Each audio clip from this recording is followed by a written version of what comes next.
এবার কের হসপিটালের একটা নার্সের অডিও রেকর্ড ফাঁস হয়েছে, জানি না সত্য কিনা মিথ্যা। উনি বলতেছে অনেক আগেই তো ম্যাডাম মারা গেছে, তাকে রাখা হয়েছে।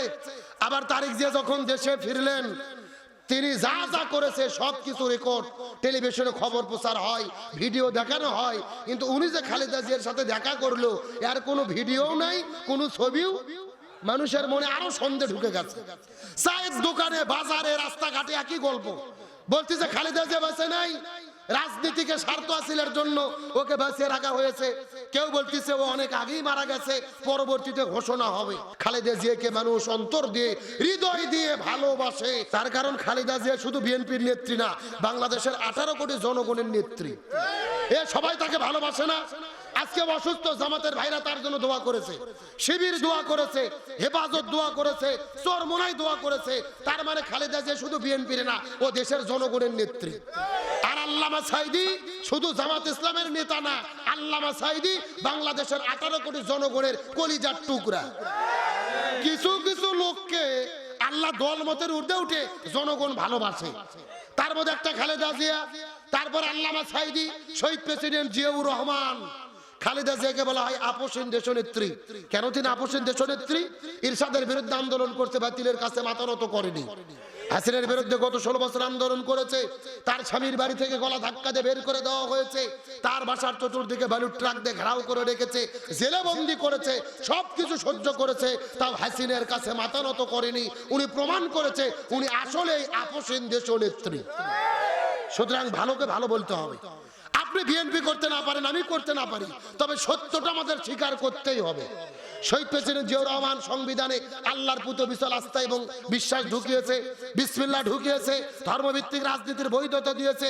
ওই যে তাইফে আরাফার ময়দানে নিমের গাছ রেখে গেছে লাগাইয়া, এখনো আছে না নাই? আমরা দোয়া করে আল্লাহ জিয়াউর রহমানের কবরকে জান্নাতের টুকরা বানাক, বলেন আমিন।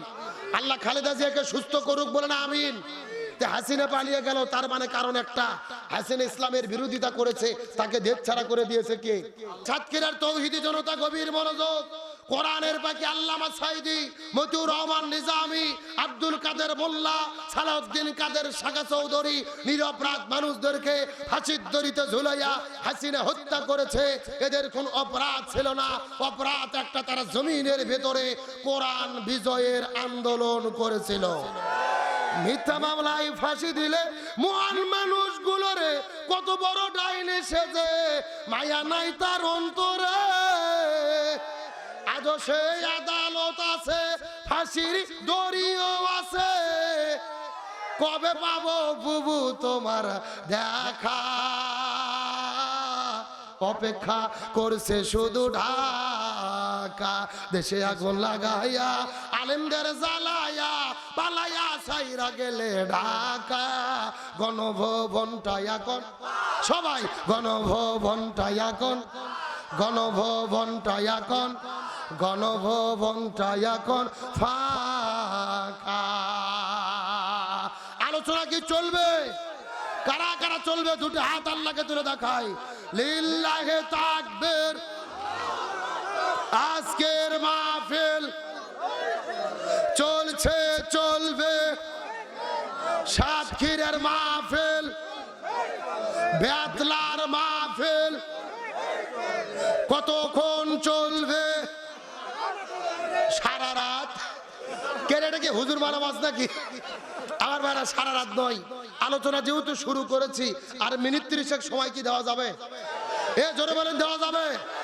আলোচনা চলছে, চলছে, তবে কোনো উঠাউঠি করা যাবে? তাহলে চিৎকার করে বলেন ইবাদত কত প্রকার? আরো জোরে বলেন। 1 নম্বর ব্যক্তিগত ইবাদত, 2 নম্বরে পারিবারিক ইবাদত, 3 নম্বর সামাজিক ইবাদত, 4 নম্বর হলেন রাজনৈতিক ইবাদত।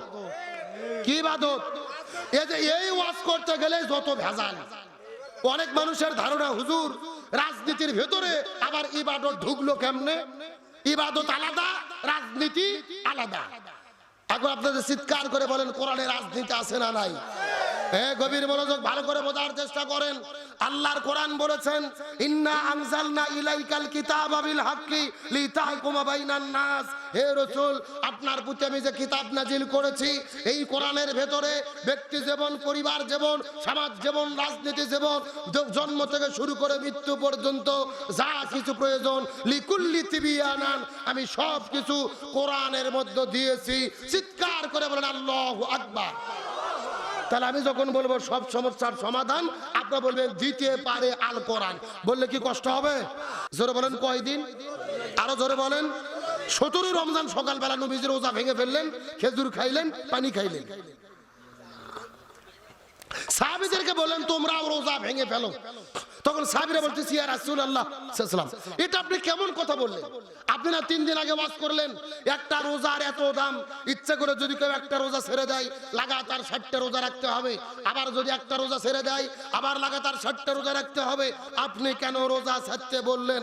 রাসূল বলতেছে বেশি বোঝার চেষ্টা করো না। ওয়ামা আতাকুমুর রাসূলু ফাখুযুহু ওয়ামা নাহাকুম আনহু ফান্তাহু। আমি নবী যা বলি তা তোমরা করো, যা করতে নিষেধ করি তা থেকে দূরে থাকো।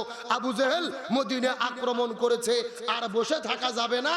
এখন রোজা ভেঙে শরীরে শক্তি অর্জন করে আবু জেহেলের মোকাবেলা করতে হবে।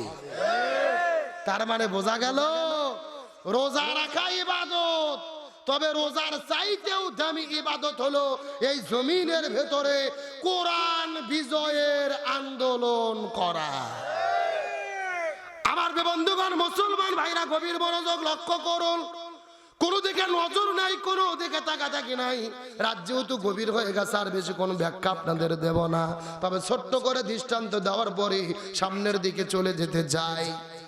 নবীজির একজন সাহাবী হযরত হানজালা রাদিয়াল্লাহু তাআলা নতুন বিবাহ করার পরে ওই বউটাকে সঙ্গে করে নিয়ে যখন তিনি বাসর ঘরের মধ্যে চলে গেছেন, ওই বাসর ঘরের ভেতরে প্রেম ভালোবাসা মহব্বত যখন শুরু করে দিলেন, ফুলসজ্জা রাত যখন তিনি পার করতেছিল, এমন সময় গভীর রজনীতে কে যেন মদিনার গলি থেকে চিৎকার করে ডেকে বলে কুতিলা মুহাম্মদ, কুতিলা মুহাম্মদ। মুসলমানদের নবী এই জমিনের মধ্য থেকে বিদায় নিয়ে চলে গেছে। এই কথা শোনার পরে হযরত হানজালা ওই বাসর ঘরের ভেতরে বিছানার উপরে বউটাকে শোয়াই রাখার পরে এক দৌড়ে তিনি চলে গেলেন কূপের ভেতরে ফরজ গোসলটা আদায় করার জন্য। কিন্তু কূপের মধ্যে যাওয়ার পর হাতের মধ্যে তিনি পানি উঠানোর মগ নেওয়ার পরে কূপের মধ্য থেকে পানি উত্তোলন করার পরে ওই পানি যখন তিনি শরীরের মধ্যে ঢেলে দেবে, এমন সময় লক্ষ্য করে দেখে ওই মদিনার গলির মধ্য থেকে আবারও কে যেন ডেকে ডেকে বলে কুতিলা মুহাম্মদ, কুতিলা মুহাম্মদ। মুসলমানদের নবী জমিনের মধ্য থেকে বিদায় নিয়ে চলে গেছে। এই কথা শোনার পরে হানজালা ওই হাতের পানির মগটা কূপের মধ্যে ফেলে দেওয়ার পরে এক দৌড়ে তিনি চলে গেলেন বাসর ঘরের ভেতরে। ওই বাসর ঘরে বউ রাখার পরে হাতের মধ্যে তরোয়াল নেওয়ার পরে ঘর থেকে বের হয়ে যখন তিনি দৌড়ানো শুরু করে দিলেন, পিছন দিক থেকে বাসর ঘরের নতুন বিবি হাতটা টেনে টেনে ডাকতে বলে ওগো পানের স্বামী, আপনি যুদ্ধ করতে যাবেন, আমার কোনো আপত্তি নাই, আপনি যুদ্ধ করতে যেতে পারেন, কিন্তু আপনার তো ফরজ গোসল বাকি আছে। আপনি গোসল বাকি রেখে কিভাবে যুদ্ধের ময়দানে চলে যাবেন? আগে গোসল করেন, তারপরে যুদ্ধের ময়দানে চলে যান।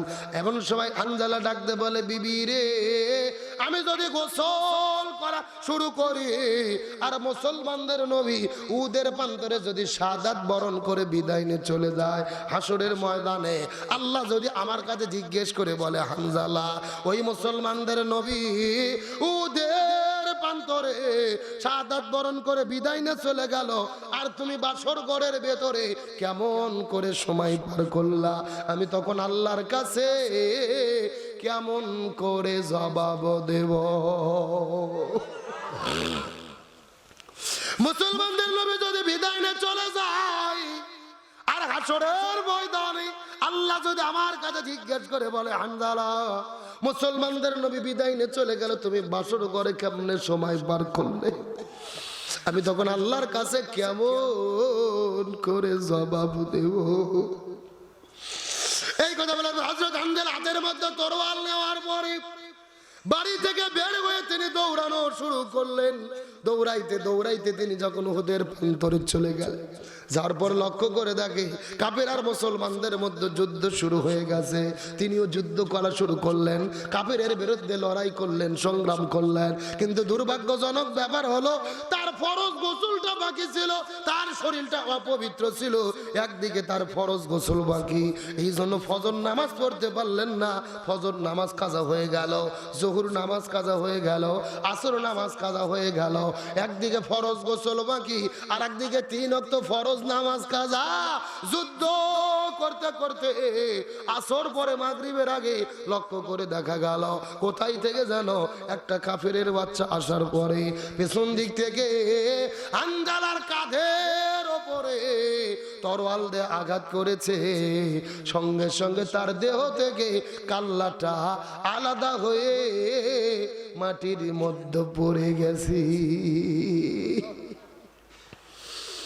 সাতক্ষীরা মুসলমান গভীর মনোযোগ লক্ষ্য করুন। ওদের বান্তরে শুধু হানজালা নয়, নবীজির 70 জন সাহাবী শহীদ হয়ে গেছে।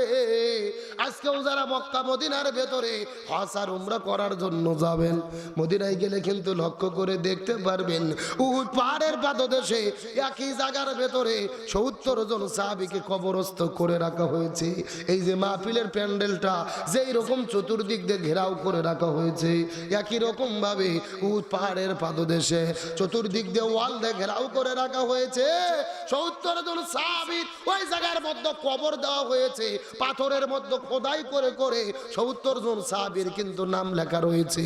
আমার নবী বড় দয়া করে, মায়া করে, ভালোবেসে, কান্না করে করে নিজের হাতে 70 জন সাহাবীকে নবীজি কবরস্থ করে রেখেছে।